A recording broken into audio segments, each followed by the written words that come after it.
తెలంగాణలో 2 రాజ్యసభ స్థానాలు ఖాళీ అవుతున్నాయి. కాంగ్రెస్ ఎంపీ అభిషేక్ మను సింఘ్వి, బీఆర్ఎస్ ఎంపీ సురేష్ రెడ్డి పదవీ కాలం త్వరలో ముగిసిపోతోంది. ఈ క్రమంలో కేంద్ర ఎన్నికల సంఘం ఎన్నికల షెడ్యూల్ విడుదల చేసింది. దీంతో రాజ్యసభ స్థానాలు దక్కించుకునేందుకు కాంగ్రెస్ పార్టీలో విపరీతమైన పోటీ నెలకొంది. అయితే ప్రస్తుతం తెలంగాణ నుంచి రాజ్యసభ ఎంపీగా ఉన్న అభిషేక్ మను సింఘ్వి పదవీ కాలం మరోసారి పొడిగించే అవకాశం ఉందన్న చర్చ కూడా జరుగుతోంది. దీంతో మరో స్థానంపై ఆశావహులు తెగ ఆశలు పెట్టుకున్నారు. ఈ స్థానం నుంచి ఉపరాష్ట్రపతి అభ్యర్థిగా ఇండియా కూటమి తరఫున బరిలో ఉన్న సుదర్శన్ రెడ్డి పేరు ప్రముఖంగా వినిపిస్తోంది. ఈయనతో పాటు సీఎం సలహాదారు వేం నరేందర్ రెడ్డి, సీనియర్ నాయకుడు జీవన్ రెడ్డి కూడా సీటు ఆశిస్తున్నట్లుగా తెలుస్తోంది. ఇక బీసీ కోటాలో రాహుల్ కోటరీ పేరున్న మధుయాష్కి గౌడ్ పేరు కూడా ప్రముఖంగా వినిపిస్తోంది. అలాగే గతంలో రాజ్యసభ స్థానానికి రాజీనామా చేసి కాంగ్రెస్ లో చేరిన కె కేశవరావు కూడా సీటు ఆశిస్తున్నట్టుగా సమాచారం. ఇక వీరితో పాటు కాంగ్రెస్ సీనియర్ నేత విహెచ్ సైతం రాజ్యసభ సీటు కోసం ప్రయత్నాలు చేస్తున్నారు. మరి వీరిలో ఎవరికి రాజ్యసభ సీటు దక్కుతుందనేది ఇప్పుడు ఆసక్తిగా మారింది.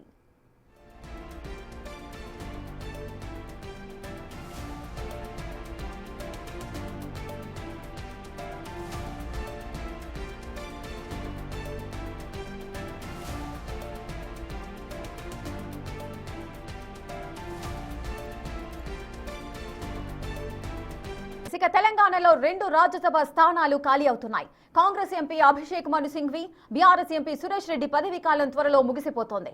ఈ క్రమంలో కేంద్ర ఎన్నికల సంఘం ఎన్నికల షెడ్యూల్ విడుదల చేసింది. దీంతో రాజ్యసభ స్థానాలు దక్కించుకునేందుకు కాంగ్రెస్ పార్టీలో విపరీతమైన పోటీ నెలకొంది. అయితే ప్రస్తుతం తెలంగాణ నుంచి రాజ్యసభ ఎంపీగా ఉన్న అభిషేక్ మను సింఘ్వి పదవీ కాలం మరోసారి పొడిగించే అవకాశం ఉందన్న చర్చ కూడా జరుగుతోంది. దీంతో మరో స్థానంపై ఆశావహులు తెగ ఆశలు పెట్టుకున్నారు. ఈ స్థానం నుంచి ఉపరాష్ట్రపతి అభ్యర్థిగా ఇండియా కూటమి తరఫున బరిలో ఉన్న సుదర్శన్ రెడ్డి పేరు ప్రముఖంగా వినిపిస్తోంది. ఈయనతో పాటు సీఎం సలహాదారు వేం నరేందర్ రెడ్డి, సీనియర్ నాయకుడు జీవన్ రెడ్డి కూడా సీటు ఆశిస్తున్నట్లుగా తెలుస్తోంది. ఇక బీసీ కోటాలో రాహుల్ కోటరీ పేరున్న మధుయాష్కి గౌడ్ పేరు కూడా ప్రముఖంగా వినిపిస్తోంది. అలాగే గతంలో రాజ్యసభ స్థానానికి రాజీనామా చేసి కాంగ్రెస్ లో చేరిన కె కేశవరావు కూడా సీటు ఆశిస్తున్నట్టుగా సమాచారం. ఇక వీరితో పాటు కాంగ్రెస్ సీనియర్ నేత విహెచ్ సైతం రాజ్యసభ సీటు కోసం ప్రయత్నాలు చేస్తున్నారు.